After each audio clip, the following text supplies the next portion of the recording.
When it comes to perhaps limited opportunities for exciting players, I think we can look towards some of the Ulster players in that backline and Andy Farrell's squad ahead of this year's Six Nations. In particular, over the last few weeks, you would have been covering the Champions Cup, obviously, for BT, Brian. The likes of James Hume, Robert Baloucoune and Michael Lowry have shone. They've got Ireland fans very excited. How much game time do you think we're going to see from these guys? But in the long term, how excited are you? Well, long term, very excited about the prospect of certainly two of the three of them. I guess you won't know what Mike Lowry, how he can he survive at international level until you throw him in. Will he get game time in this year's Six Nations? I'm not sure. Italy is the obvious choice, of game where you could potentially, give him a run out in a keenly contested game, but yet where you would definitely expect to get the better of them, particularly at home, and not find it overly arduous or challenging. I guess with the other two, with Hume and with Baloucoune, I think there should be great excitement around the two of them.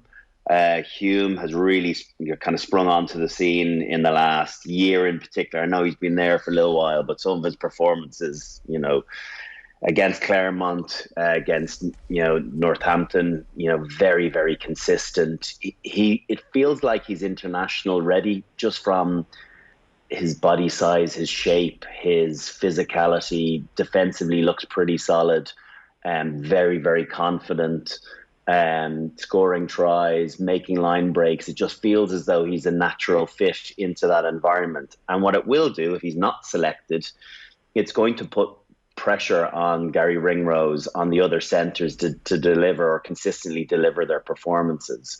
Ringrose is playing well in his own skin. Henshaw and Aki, when I watched them, have also been very good. So the competitiveness of that environment is going to only feed better performances from the two that are selected. So I think that's a great thing. And then Baloucoune on the wing. I'm really, really excited about this guy. I think athletically, I don't know if there's too many better athletes out in that Irish setup. He is obviously very, very fast, brilliant footwork, but I think there's way more to his game. I think he's decent in the air.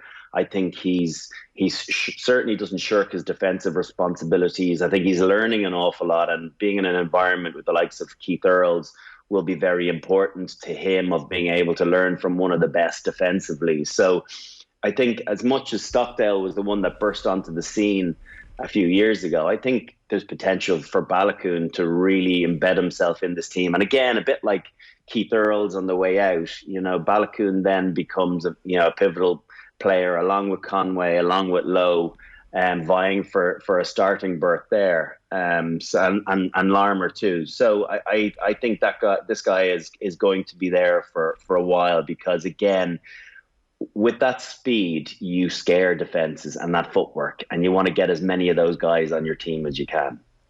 Given the clean bill of health, is it worth taking a gamble, and it's only a small gamble, on someone like Baloucoune from the start of a big game like the Wales game, given that maybe 13 or 14 of the other players alongside him are your first choice? Is this basically an area where you can afford to take a gamble?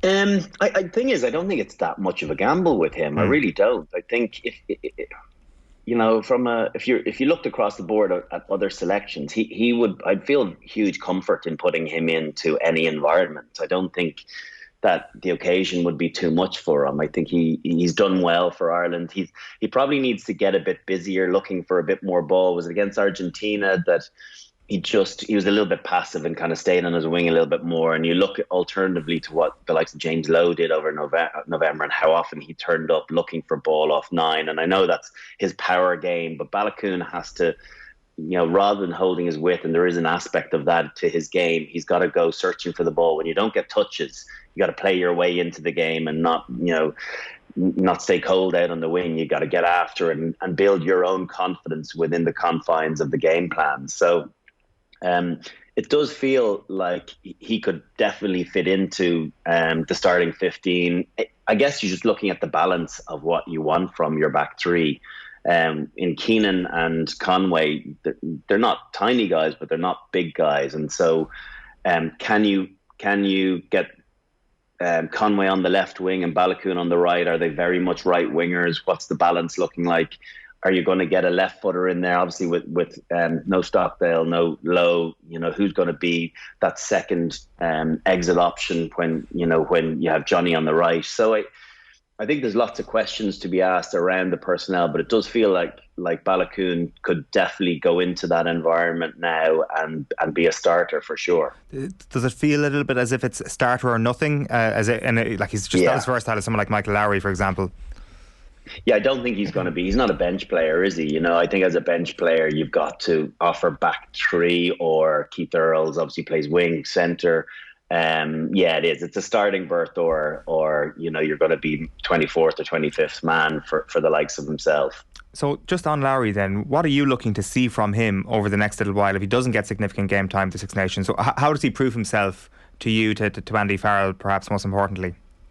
Well, I think he needs to prove himself at training first and foremost. I think he's got to be a nuisance. I think he's got to be scare the team that is being selected, because you get an awful lot of time as the opposition to run your own patterns, run the Welsh plays or run the French plays the week after next, that they will have analysed and gone, right, these are the favoured plays of the opposition we're going against. How are we going to defend it? And so he will get a chance, be it at 10 or at 15, to go and have a proper cut-off the Irish team that is selected to play in those games. And if he can go and cause them issues and show and give confidence to the coaching ticket, well, then, the next step for after that is to actually get a cap. And I'm sure the timing of the Italy game is kind of perfect as well. Get a couple of performances under our belt. Is it the fourth game that we play against Italy, or the third game? Third game, I think, yeah. Third game. So perfect. If you get a couple of performances, God forbid, if you got 2 wins, then I think the pressure comes off to try a few new things, try a couple of players that also you do earmark. You are earmarking for inclusion in the squad in 2023. The fact that Lowry plays 10 as well could be that additional 10. I think that's his calling card, of that he can play at 15. He could play on the wing, at a push, but he also plays 10. Last thing you want to do is having to carry a third 10 like they did with Johnny's injury and with Joey's injury a couple of years ago. I think no one expected Jack Carty to be selected initially. But it was through necessity and through lack of confidence in the other two's fitness that he was selected. In a perfect world, you have that quasi back 3, 10 player, and that's where Lowry fits the mold perfectly. Is there a world in which you see number 10 being his Ulster future? Is that a part of a constellation that would work best for Dan McFarland? Potentially. I think he's such a threat himself, and I think 10s that are a major threat with big footwork on the line always stick defences down inside first and foremost and create space outside. So provided he's happy enough taking the ball to the line and getting hit and being the fall guy at times and being brave there, I think there is scope. Billy Byrne's is a very nice passer of the ball, but he plays off the line sometimes. And from an outside back perspective, he doesn't encourage the defence to him as much as some 10s do. Whereas if Lowry can learn to do that and play square and attract them on the inside, the knock-on effect to creating space for those, from 12 out is significant. And he obviously needs to marry a really good kicking game with that. I don't know if he kicks goals at all, but if he's going to be a 10, you're not a goal kicking 10. You're going to have to pick a 15 that kicks goals, or you have a 9 that kicks goals. I guess Ulster are lucky in that they have Doak and Cooney, both goal kickers, so he doesn't have to worry about that. But internationally, I guess you want your out half kicking goals. I get the sense from what you said about James Hume a moment ago that you really see the sky is the limit for this guy, that there is a world in which the Aki, Ringrose, Henshaw triumvirate isn't as vice-like, their grip isn't as vice-like on those 3 positions that are attached to midfield when you include the substitute, obviously. 100%. There's no doubt that this guy is going to rattle the 3 of them in camp. He's got that physique that it's almost like a Jonathan Davis type physique. He's big, strong. I think he's got better footwork than Jonathan Davis. He's a powerful athlete. He's thick in the hips. He's durable. I guess I need to see a little bit more of his defensive understanding at the highest level to kind of make a better assumption as to what he's like in that from that perspective. I think that's where Ringrose has a real strength. As much as he might be chalked down statistically as having misses, he makes some great reads. He forces a lot of play back inside. He makes some very, very important hits. None more important than the collision on Jordy Barrett in the All Black game in November. So, he's the guy in possession at the moment, and Hume is going to have to continue playing the way he is playing to displace him. But he just brings something slightly different to the 13 jersey than Gary is capable of doing. But yeah, it just keeps Ringrose on his toes, making sure that he continues to churn out good performances if he's picked in the 13. That piece about the footwork that's akin to Jonathan Davis, is that something that you can't really teach? Because I remember when Jordan Larmour burst onto the scene, everybody was talking about the fact that he can step off both feet, and there's only so much coaching you can do to allow somebody to get to that level so young. Is Hume kind of in that same bracket where he's got that innate ability footwork wise?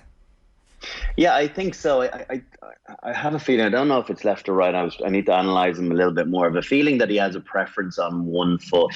Right. And if he can balance that up where you don't know from either foot, which is the stronger, I think that will be a huge strength, because he then subconsciously isn't worried about it. He's not sizing himself up to pick one side or the other. There are brilliant players out there, players like Ricky Flutie, very nice footballer for England, but it was very much left foot dominant, and you could defend it knowing that it was coming back. Whereas if you sit and wait for a left foot step and someone also all of a sudden burns you or steps hard off their right and is gone, the analysis of players now and of individuals and what their traits and what their go-to plays are is significant. So if you make yourself very unreadable, that's going to be an additional string to your bow too. So yeah, it's something that he needs to self-analyze. He needs to be aware of what he is and isn't doing, and then counter it with the training that's needed to make sure that he's a harder read. If we zoom out from the Ireland squad at the moment and we analyse the form of some of the other backs playing in Irish rugby at the moment, Jimmy O'Brien has been sensational over the last couple of weeks. You're looking at him and we often wonder where will the next great talent come from in any position, where it's like, can Munster, Connacht or Ulster produce somebody who might be able to fill position X or Y? Chances are the answer is Leinster will just have another guy who steps up and is going to be as good as the position that you're looking to fill. Jimmy O'Brien, I mean, he's not new on the scene or anything like that, but it does feel the last couple of weeks have been really important for him, that he has gone up that extra gear. Yeah, yes, absolutely. I guess just to interject, I think a lot of kind of people will be roaring at their pod at the moment and saying, what about Mac Hansen? By the way, he's the guy that's actually in the camp at the moment, and fully justified at that. I've been super impressed with him. He's a different player than Jimmy O'Brien, but he is someone that makes things happen and doesn't have many poor moments. He, even on the back foot, sometimes he can turn, get you an extra couple of yards, and that's what's needed for the next phase to make a proper impact in the game. So I understandably, I do think that Mac Hansen's ahead of Jimmy O'Brien, albeit he scored 4 tries last weekend. He defended very well. He's done himself massive favours on pushing himself forward into the international reckoning, but he needs to consistently play for Leinster first and foremost. I think you've got to nudge out the current players. There's not going to be no easy task with the likes of Larmour and the likes of James Lowe being in there. But how do you get your opportunity? You take advantage of someone else's issue or injury issues or lack of form. And at the moment, it's James Lowe is the guy sitting out with a torn hamstring. He's got to take advantage of those opportunities that come his way. And scoring 4 tries and defending well and being high octane, high energy for 80 minutes is going to do him a massive plus on the ledger, on the Andy Farrell ledger. Could you put Jimmy O'Brien straight into the international team and not worry massively? I think you probably could, but I think that is the caliber of the team and the squad at the moment, that there's not that many players in the current squad that you wouldn't be comfortable putting in and feeling they couldn't do almost as good a job as the number 1 selection.